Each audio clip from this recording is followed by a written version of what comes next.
The crack of thunder echoed across the Montana plains as Ruby Nelson pulled her shawl tight around her shoulders, squinting through the rain at the weathered sign that swayed in the howling wind. Asher Jacobsen's Rocking J Ranch 2 miles ahead. Her heart pounded with a mixture of desperation and hope as her worn boots sank into the muddy road, but she pressed forward, knowing that turning back meant certain ruin. Montana Territory. 1883, Ruby shifted the small bundle on her back, which contained everything she owned in this world, and tried to ignore the gnawing hunger in her belly. 3 days of travel from Helena with barely enough food had left her weak, but the advertisement she'd seen in the newspaper had been clear. Housekeeper needed at working cattle ranch. Room and board provided. Inquire at Rocking J Ranch, Montana City. The small mining settlement of Montana City lay 10 miles southeast of Helena, nestled in the foothills where gold had once been plentiful, but now mostly played out. The land had since transformed into cattle country, with sprawling ranches replacing the hastily constructed mining camps of the 1860s. At 24 years old, Ruby had already endured more hardship than most women twice her age. Orphaned at 16, she'd spent years working in a textile mill back east until consumption had ravaged her lungs, forcing her to seek the dry air of the West. The doctor had given her little chance of survival in the damp factories of Massachusetts, but here in the Montana Territory, she had gradually regained her strength over the past year. The rain slashed sideways as the path curved around a stand of cottonwoods. Beyond them, the landscape opened to reveal a valley where a large ranch house stood proudly against the backdrop of distant mountains. Several outbuildings, a barn and corrals filled with cattle completed the scene. Smoke curled from the chimney, promising warmth that Ruby desperately craved. As she approached, a dog's bark alerted the household to her presence. The front door swung open and a man stepped onto the porch, rifle in hand.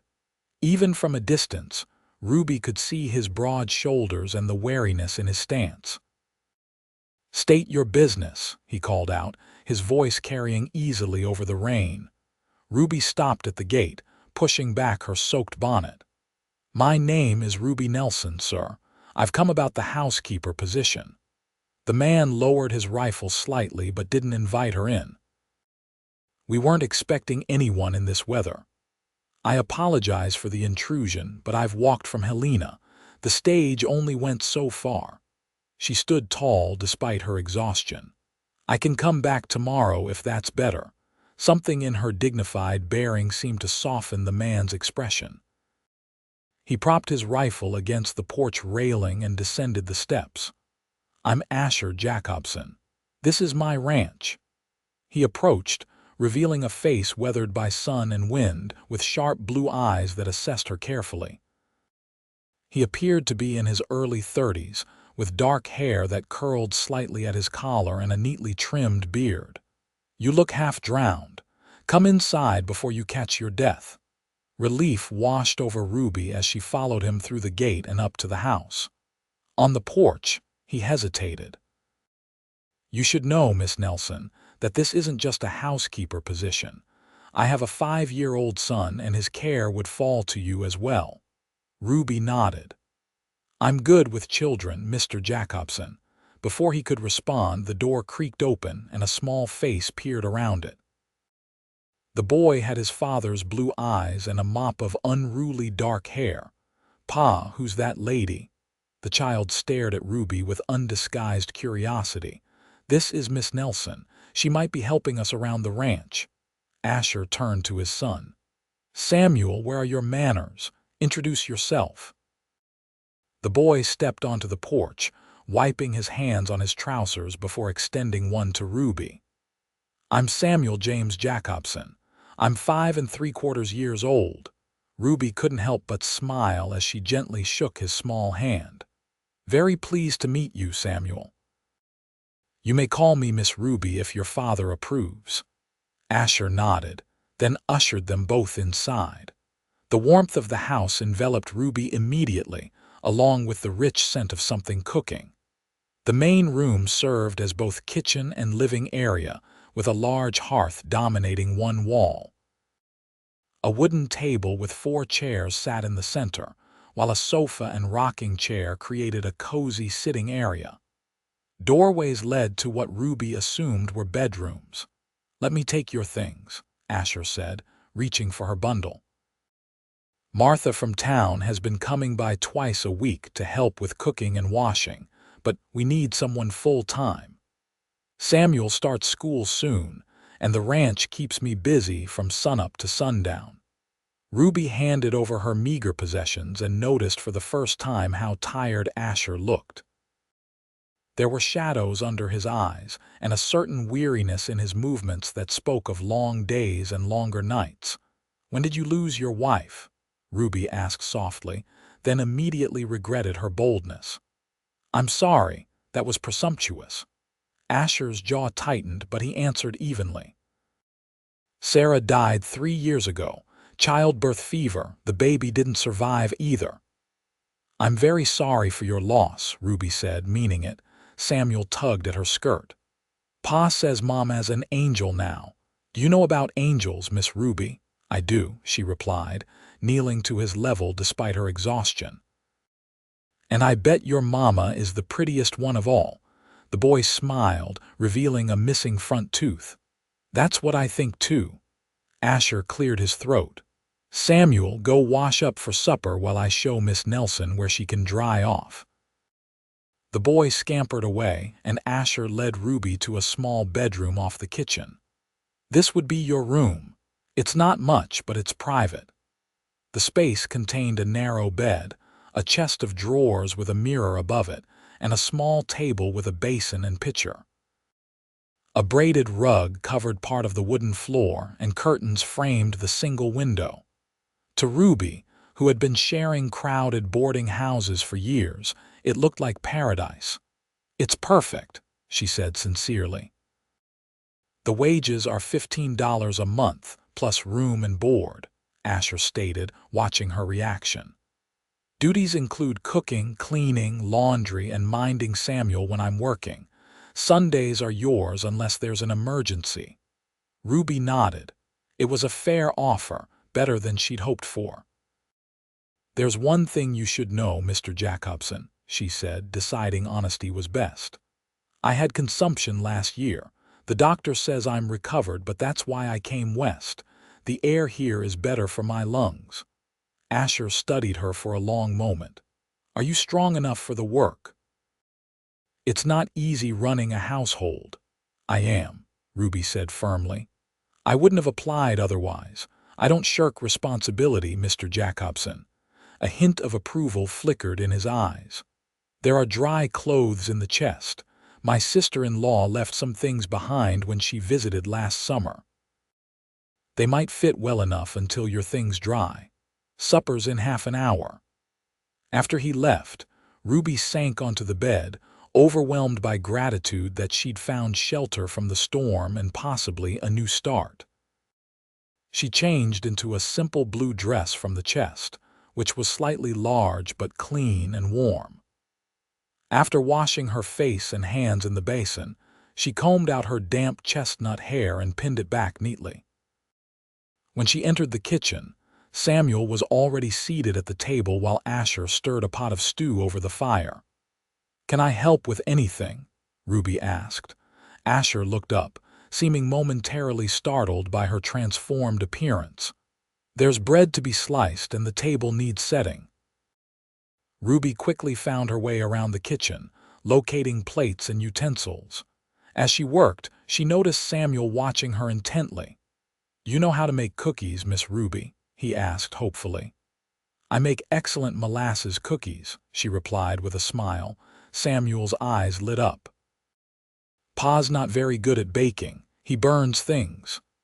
"That's enough, Samuel," Asher said, though without real reproach. "I manage well enough." "Of course you do," Ruby said diplomatically, "but perhaps I could handle the baking from now on." Their meal was simple but hearty: beef stew with potatoes and carrots, fresh bread, and apple preserves. Ruby was famished but tried to eat slowly and with dignity. Throughout the meal, Samuel peppered her with questions about where she came from and what she knew about horses, fishing, and a dozen other subjects. Asher said little, but she could feel him evaluating her responses. After supper, when Samuel had been tucked into bed, Asher invited Ruby to sit by the fire. He poured her a cup of coffee, which she accepted gratefully. "Samuel seems taken with you," he said, settling into the chair opposite hers. "He's a delightful boy," Ruby replied honestly. "He's had a rough go of it, losing his mother so young." Asher stared into the flames. "I've done my best, but a boy needs a woman's influence." "You've done well with him," Ruby observed. "He's polite and curious, both good qualities." Asher met her eyes. "Miss Nelson, I need to be clear about something. This is a working ranch, not a finishing school. We live simply here. The nearest neighbor is 3 miles away and town is a half-day's ride. Winters are harsh and there are few luxuries. Mr. Jacobsen, I grew up in an orphanage until I was 16, then worked 12-hour days in a textile mill. I'm no stranger to hard work or simple living," Ruby replied steadily. "I came west because I wanted to breathe clean air and make a fresh start. That's all." He studied her for a long moment, then nodded. "You can start tomorrow, 1 month's trial. If it doesn't work out, I'll pay your fare back to Helena." "Thank you for the opportunity," Ruby said, relief flooding through her. "I won't disappoint you." Later, lying in her new bed listening to the rain on the roof, Ruby reflected on the strange turn her life had taken. Asher Jacobsen was stern and reserved, clearly still grieving his wife, but she sensed a fundamental decency in him. And Samuel was a joy. For the first time in years, she felt something close to hope. The next morning, Ruby rose before dawn. She dressed quietly and made her way to the kitchen, surprised to find Asher already there, building up the fire. "Good morning," she said softly. "I didn't expect you to be up yet." He straightened, dusting off his hands. "Cattle don't care what time it is, Miss Nelson. I'm usually up by 5. Then I'll make sure breakfast is ready by then," she promised. "What would you like this morning?" "Whatever you can find in the pantry is fine. Coffee's most important." He hesitated, then added, "I appreciate your promptness." After Asher left to tend to the morning chores, Ruby explored the kitchen properly. The pantry was well stocked with staples: flour, sugar, coffee, dried beans, and preserves. She found eggs in a basket and salt pork hanging from a hook. By the time Asher returned with fresh milk from their cow, she had a hearty breakfast of flapjacks, eggs, and salt pork ready. "This is real fine cooking, Miss Ruby," Samuel declared as he devoured his third flapjack, sticky with honey. "Thank you, Samuel." "I'm glad you approve," she smiled, pleased by his enthusiasm. Asher ate steadily, his expression unreadable, but he cleaned his plate completely and accepted a second cup of coffee. "I'll be working the north pasture today. There's mending needs doing and the floors could use a good scrubbing." Ruby nodded, already mentally organizing her tasks for the day. "I'll take care of it. Is there anything special Samuel should be doing? He has his chores feeding the chickens and gathering eggs. Otherwise, keep him out of mischief." Asher ruffled his son's hair affectionately. "Mind Miss Nelson today, Samuel. I'll be back for supper." After breakfast, Ruby threw herself into her work with purpose. She scrubbed floors, washed accumulated dishes, beat rugs, and took inventory of household supplies. Samuel proved to be an eager helper, carrying water and holding the dustpan when asked. By midday, the main rooms were transformed, not fancy, but clean and orderly. When Asher returned that evening, dusty and tired from a day of mending fences, he paused in the doorway, taking in the spotless kitchen and the aroma of roasting chicken and fresh bread. "Place hasn't looked this good since," he stopped abruptly, but Ruby knew he was thinking of his wife. "I hope I haven't overstepped," she said quickly. "I moved some things to make the kitchen more efficient." "No, it's fine," he replied, recovering himself. "You've done good work, Miss Nelson. That first week established a pattern." Ruby rose early to prepare breakfast, then spent her days cleaning, cooking, and keeping Samuel entertained while teaching him his letters in preparation for school.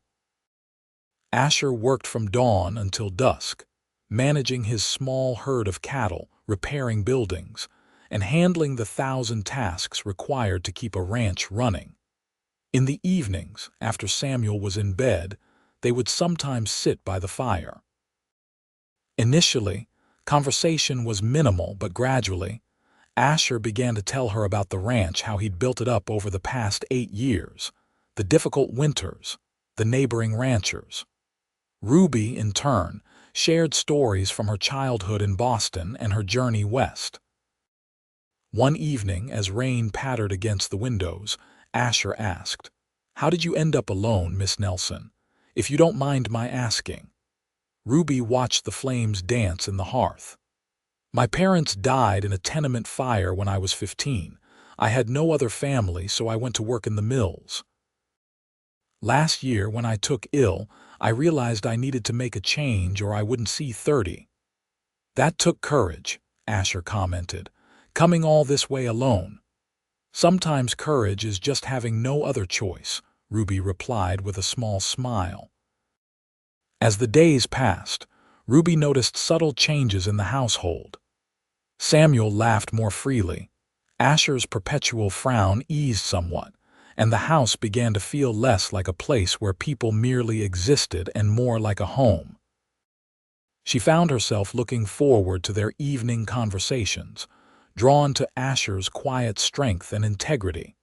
For his part, Asher began to rely on Ruby's practical good sense and calm efficiency. When a late summer storm threatened the hay harvest, she organized the neighboring ranch wives to prepare meals for the crews working day and night to bring in the crop. When Samuel developed a fever, she sat up all night with cool compresses and honey tea, refusing Asher's offer to take over. "You need your rest to run this ranch," she insisted. "I can manage one night without sleep." By the end of the first month, when Asher handed Ruby her wages, there was no discussion of her leaving. They both knew she had become essential to the smooth running of the ranch and to Samuel's happiness. As summer gave way to fall, Ruby settled more deeply into ranch life.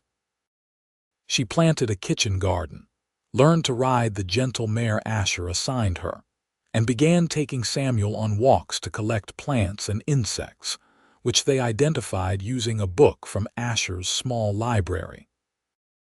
On Sundays, her day off, she often rode into Montana City to attend church services, sometimes accompanied by Samuel when Asher had ranch work. It was on one such Sunday in early October, as they rode back from town, that Samuel asked the question Ruby had been dreading. "Miss Ruby, do you think you might stay forever?" She glanced down at the boy, his face earnest beneath his too large hat. "I'm happy here, Samuel. I plan to stay as long as your father needs my help." "Pa needs you a lot," Samuel said confidently. "He told Mr. Patterson that the ranch ain't never run so smooth since you came." Ruby felt warmth spread through her chest at this second-hand compliment. "That's nice to hear, but your father is a very capable man." "Yeah, but he smiles more now," Samuel observed with a child's directness. "Before, he only smiled at me." Ruby didn't know how to respond to that, so she changed the subject, pointing out a hawk circling above the golden prairie grass. But Samuel's words stayed with her, and she began to notice the truth in them. Asher did smile more often now when she presented him with a particularly good meal, when he watched her teaching Samuel, when she remembered some small preference of his without being told. One chilly evening in late October, as they sat by the fire after Samuel's bedtime, Asher unexpectedly said, "Sarah would have liked you." Ruby looked up from her mending, surprised. He rarely mentioned his late wife. "She was practical like you," he continued, staring into the flames. "Not afraid of hard work, but she had a gentleness too." "She must have been a remarkable woman," Ruby said softly. "Samuel carries that gentleness in him." Asher nodded. "He does." After a pause, he added, "Sometimes I worry I'm not enough for him. A boy needs a mother." "You're a wonderful father," Ruby assured him. "Samuel adores you. All the same, I've been thinking." Asher trailed off, then seemed to change his mind. "Winter's coming on soon. The passes will be difficult until spring. If you were planning to move on, now would be the time." Ruby's hand stilled on her mending. "Are you asking me to leave, Mr. Jacobsen?" "No," he said quickly. "Just making sure you understand what you're in for. Montana winters are no joke, especially out here." "I'm aware of the challenges," she said carefully. "Unless you're dissatisfied with my work, I'd like to stay." Relief flickered across his face. "Good. Samuel would be heartbroken if you left." After a moment, he added more quietly, "As would I." The confession hung in the air between them, neither willing to acknowledge its significance directly. Instead, Ruby returned to her mending and Asher to his account books, but something had shifted. A door had been cracked open just slightly. The first snow came in mid-November, transforming the landscape overnight into a glistening white expanse. Samuel was ecstatic, begging to go sledding on the hill behind the barn. Asher built him a wooden sled, and Ruby knitted him a scarlet scarf and mittens. On a bright Saturday morning, with the ranch chores completed, Asher suggested they all go sledding. Ruby hesitated, knowing it might not be proper, but the temptation to join in the fun was too great to resist. "I haven't been sledding since I was a girl," she admitted as they trudged up the hill, the sled trailing behind them. "Pa's the fastest," Samuel informed her. "He knows how to steer just right." Asher looked slightly embarrassed. "I've had practice." Samuel went first, squealing with delight as he shot down the hill, coming to a stop in a flurry of snow. Then it was Ruby's turn. She seated herself on the sled, gripping the sides nervously. "You need to lean into the turns," Asher advised, kneeling beside her. "And use your feet to brake if you're going too fast."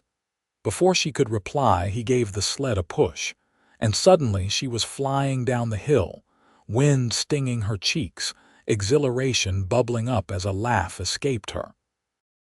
At the bottom, she tumbled off into a snowdrift, still laughing. Asher came sliding down after her, managing a more graceful stop.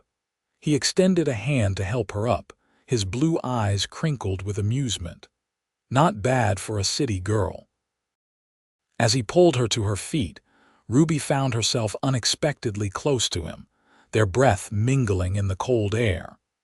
For a moment, something electric passed between them, a recognition of mutual attraction that both thrilled and frightened her. The spell was broken when Samuel came bounding up, demanding another turn. The morning continued with more sledding, a snowball fight that even Asher participated in, and finally, exhausted and happy, they returned to the house for hot chocolate. That evening, as Ruby prepared supper, she caught Asher watching her from the doorway, an unreadable expression on his face. "Is something wrong, Mr. Jacobsen?" she asked. He shook his head. "I was just thinking that this is the first time since Sarah died that this place has felt like a home again." The simple statement touched Ruby deeply. "I'm glad," she said softly. "You and Samuel deserve a happy home." He stepped closer, looking as if he wanted to say more, when Samuel burst in from his bedroom, proudly displaying a drawing he'd made of their sledding adventure. The moment passed, but Ruby carried the warmth of it with her for days afterward. As winter settled in earnest, the ranch became more isolated. Trips to town became less frequent, and evenings were spent in domestic pursuits, reading aloud, playing checkers, or simply talking by the fire. Ruby taught Samuel to knit, much to Asher's amusement, and the boy proudly presented his father with a lumpy but lovingly made scarf for Christmas. Christmas itself was a simple but joyful affair. Ruby baked cookies and pies, using precious dried fruits and nuts. She and Samuel decorated the house with paper chains and pine boughs, while Asher contributed a small fir tree he'd cut from their land on Christmas Eve. After a special supper, they exchanged modest gifts. Ruby had knitted mittens for Samuel and a sweater for Asher, using wool she'd saved from her wages. Samuel gave her a handmade bookmarker and a treasured arrowhead he'd found. From Asher, she received a beautiful leather-bound journal. "I noticed you writing sometimes in the evenings," he explained when she opened it. "Thought you might like something proper to write in." "It's perfect," she said, genuinely touched by his thoughtfulness. "Thank you." Later, after Samuel had fallen asleep waiting for Santa Claus, Asher and Ruby sat by the fire enjoying a rare moment of quiet. "What do you write about?" Asher asked suddenly. "In your old journal," Ruby hesitated. "Memories, mostly. Things I want to remember." "Like what?" She smiled softly. Samuel's face when he saw the snow, the way the mountains look at sunset, the coyotes singing at night. She paused. "The sound of you humming when you think no one's listening." Asher looked startled, then slightly embarrassed. "Didn't know I did that." "It's nice," she assured him. "It means you're content." He considered this. "I suppose I am, more than I've been in a long while." His gaze met hers directly. "That's down to you, Ruby." It was the first time he'd used her given name without the formal Miss, and it created an immediate intimacy between them. "I'm happy here," she said simply. "Happier than I've ever been." For a moment it seemed he might say more, perhaps even bridge the careful distance they'd maintained. Instead, he rose and added another log to the fire. "We should get some rest. Samuel will be up at dawn to see what Santa brought." The deepest part of winter brought bitter cold and several fierce blizzards that kept them housebound for days at a time. During one such storm in late January, with the wind howling like banshees around the eaves, Asher worried about the cattle in the north pasture. "I need to check on them," he said grimly, pulling on his heavy coat. "They might need moving to the sheltered ravine." "You can't go out in this," Ruby protested. "It's getting dark and the temperature's dropping." "I won't be long," he assured her. "Keep the fire going and don't worry." But hours passed with no sign of him. Samuel went to bed reluctantly, extracting a promise from Ruby that she'd wake him when his father returned. As midnight approached with the storm still raging, Ruby's concern turned to real fear. She paced the floor, adding wood to the fire and periodically checking the lantern she'd hung in the window as a beacon. Finally, near 1 in the morning, she heard a thump on the porch. Rushing to the door, she found Asher slumped against it, half frozen and barely conscious. "Asher!" she cried, helping him inside. "What happened?" Through chattering teeth, he explained that his horse had spooked at a lightning strike and thrown him, leaving him to walk back through the blizzard. The cattle were safe, but he'd become disoriented in the whiteout conditions. Ruby helped him to the sofa near the fire, removing his ice-encrusted outer clothing. His hands and feet were dangerously cold, his face wind-burned and raw. "You could have died out there," she scolded, though her hands were gentle as she rubbed feeling back into his frozen fingers. "Thought I might," he admitted hoarsely. "Kept thinking of you and Samuel, couldn't bear the idea of leaving you alone." Ruby's heart constricted at the thought. Don't ever scare me like that again, Asher Jacobsen. As warmth gradually returned to his limbs, Asher caught her hand. You called me Asher. Well, it is your name, she replied, trying to sound matter-of-fact despite the emotion thick in her throat. I like hearing it from you, he said simply. Their eyes met, and Ruby saw something in his gaze that both thrilled and terrified her, a hunger, a longing that matched the feelings she'd been trying to suppress for months. Ruby, he said softly, I don't have the right to ask, but Samuel's voice interrupted from the bedroom doorway. Pa! You're back! He ran to his father, flinging himself into Asher's arms. The moment between them passed, but something had changed. In the days that followed, as Asher recovered from his ordeal, Ruby found him watching her with new intentness, as if seeing her clearly for the first time. For her part, Ruby could no longer deny her feelings. She had fallen in love with this quiet, honorable man who worked so hard for his son and his land, and she loved Samuel as if he were her own. But she had no right to either of them, no claim beyond her position as their housekeeper. One evening in early February, with the worst of winter behind them, Asher asked Ruby to join him on the porch after Samuel was asleep. Wrapping herself in a warm shawl, she found him leaning against the railing, looking up at the brilliant stars overhead. Beautiful night, she commented, coming to stand beside him. It is. He turned to face her. Ruby, there's something I've been wanting to say, but I'm not sure how. Her heart quickened. You can tell me anything, Asher. He took a deep breath. When Sarah died, I thought that part of my life was over. I never expected to feel, to want. He faltered, then tried again. The thing is, Ruby, you've become more than just Samuel's caretaker or my housekeeper. Much more. Ruby hardly dared breathe. What are you saying? I'm saying that I care for you, he said simply.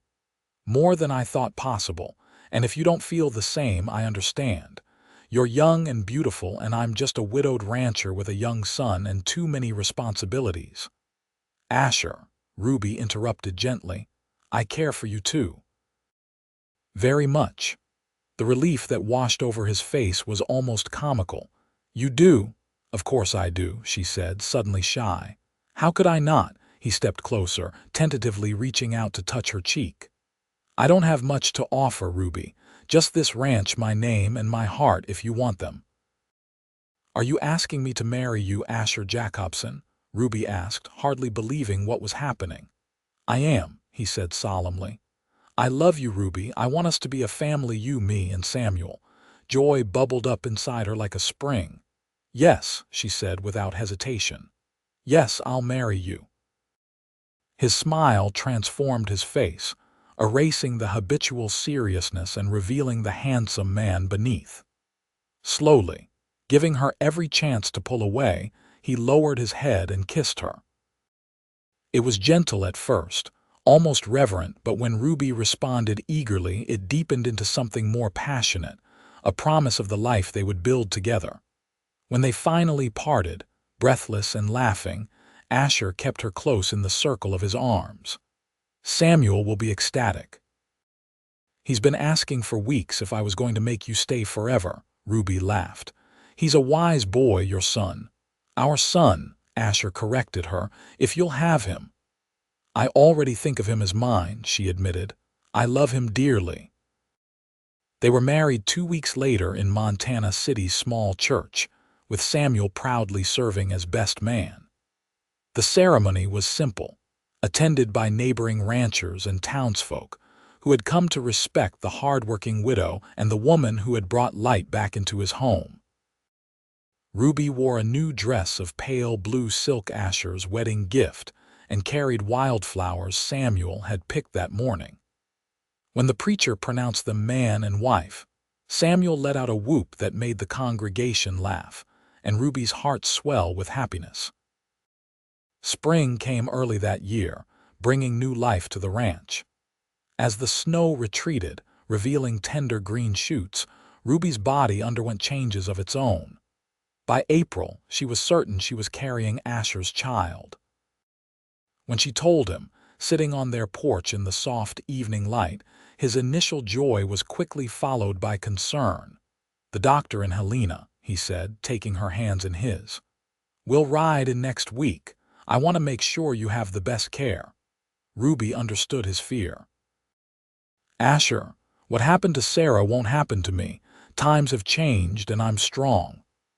"All the same, we'll take every precaution," he insisted, placing a protective hand over her still flat stomach. "This baby is a blessing I never expected." The months that followed were filled with preparation and anticipation. Asher expanded their home, adding another bedroom and enlarging the kitchen. Samuel took his role as future big brother very seriously, bringing Ruby pretty stones and feathers for the baby's collection. By late summer, with her belly swollen and her face glowing with health, Ruby felt contentment deeper than any she'd known. She and Asher had settled into a partnership of equals, each respecting the other's strengths. Though ranch work was never easy, they faced challenges together, from late frosts that threatened the garden to a dispute with a neighboring rancher over water rights. In the evenings, they would often sit on the porch, Asher's hand resting on Ruby's rounded belly, feeling their child kick and roll. "What should we name the baby?" Ruby asked one such evening in August, as they watched a spectacular sunset paint the mountains in shades of gold and purple. Asher considered. "If it's a boy, maybe William, after my father." "And if it's a girl, you choose," he said, pressing a kiss to her temple. Ruby thought for a moment. "Grace. It means blessing." "Grace it is, then," Asher agreed. "A perfect name for our daughter if that's what she is." As summer gave way to fall once more, marking a full year since Ruby had arrived at the ranch, the time for the baby's birth drew near. Asher arranged for the doctor to stay in Montana City, ready to ride out at a moment's notice. Martha from town came to help with household chores, freeing Ruby to rest in her final weeks. The labor began on a crisp October morning. Samuel was sent to stay with neighbors, and Asher refused to leave Ruby's side, even when the doctor suggested it wasn't proper. "She's my wife," he said firmly. "I'll stay." The hours that followed tested Ruby's strength and Asher's nerve, but as the sun set that evening, their daughter was born healthy, strong-lunged, and perfect in every way. They named her Grace Sarah Jacobsen, honoring both their chosen name and the memory of Samuel's mother. As Asher placed their newborn daughter in Ruby's arms, tears glistening in his blue eyes, Ruby felt the circle of their family complete. From the desperate young woman who had arrived on their doorstep in a rainstorm, she had become wife, mother, and the heart of their home. "You saved me," she whispered to Asher as he sat beside her on the bed. Samuel now curled against her other side, staring in wonder at his new sister. "No," Asher corrected gently. "We saved each other." 5 years later, 1888, the Rocking J Ranch had prospered under the joint stewardship of Asher and Ruby Jacobsen. What had been a struggling operation was now one of the most successful ranches in the territory, with expanded herds and additional land purchased from neighbors who decided to move on. The ranch house had grown as well. Asher had added several rooms, including a dedicated schoolroom where Ruby now taught not only their own children but those of nearby ranchers too far from town for regular schooling. On a golden September afternoon, as Ruby stood on the porch watching Samuel, now 10, teaching little Grace to ride her pony in the corral, she felt a familiar arm slip around her waist. "Beautiful sight," Asher said, his voice still making her heart quicken after all these years. "It is," she agreed, leaning back against his solid chest. "Samuel has the patience of a saint with her." "Gets that from his mother," Asher said, pressing a kiss to her neck. Ruby smiled at that. Though Samuel had never called her mother out of respect for Sarah's memory, in every way that mattered, she was his mother and he her beloved firstborn. "How's Andrew?" Asher asked, referring to their youngest, born just 8 months earlier. "Napping, finally," Ruby sighed. "That boy has more energy than seems possible for someone who can't even walk yet." "He's a Jacobsen," Asher said proudly. "Strong stock." As they stood watching their children, Ruby reflected on the journey that had brought her here. From orphaned mill girl to cherished wife and mother, from desperate illness to vibrant health, from loneliness to being surrounded by love, her life had transformed completely. "You ever regret it?" she asked suddenly. "Taking a chance on a half-starved stranger who showed up on your doorstep?" Asher turned her to face him, his expression serious. "Not for a single moment. You brought life back to this ranch, Ruby, to Samuel, to me." His eyes, crinkled now at the corners from years of squinting in the sun, held nothing but love. "Best decision I ever made was asking you to stay." "Even when I burned the biscuits," she teased. "Even then," he laughed. "Though I notice it happens most often when you're deep in one of your stories." Ruby had discovered a talent for writing during the long winter evenings, and had recently sold her first story to a magazine back east, a tale of frontier life that had drawn on her experiences at the ranch. "Speaking of which," Asher continued, "did you get a letter from that publisher in Denver?" Ruby nodded excitedly. "He wants to see more of my work, says there's a market for authentic stories about women in the West." "I'm proud of you," Asher said, his admiration genuine. "You've built something of your own beyond just what we've created together." Their conversation was interrupted by the thunder of approaching hooves. Samuel had finished Grace's riding lesson and was now leading her back to the house, her little face flushed with excitement. "Ma, Pa, did you see?" Grace called out, using the names she'd assigned them almost as soon as she could talk. "I stayed on all by myself." "We saw, sweetheart," Ruby called back. "You're a natural horsewoman." As Samuel lifted his sister down from the pony, Ruby was struck by how much he resembled Asher now, the same steady gaze, the same quiet strength. Yet he had gentleness too, a quality she liked to think he'd learned partly from her influence. That evening, after the children were in bed, Ruby and Asher sat on the porch swing, watching the stars appear one by one in the vast Montana sky. A coyote called in the distance, answered by another, their voices weaving together in the ancient song of the plains. "Sometimes I can hardly believe this is my life," Ruby said softly.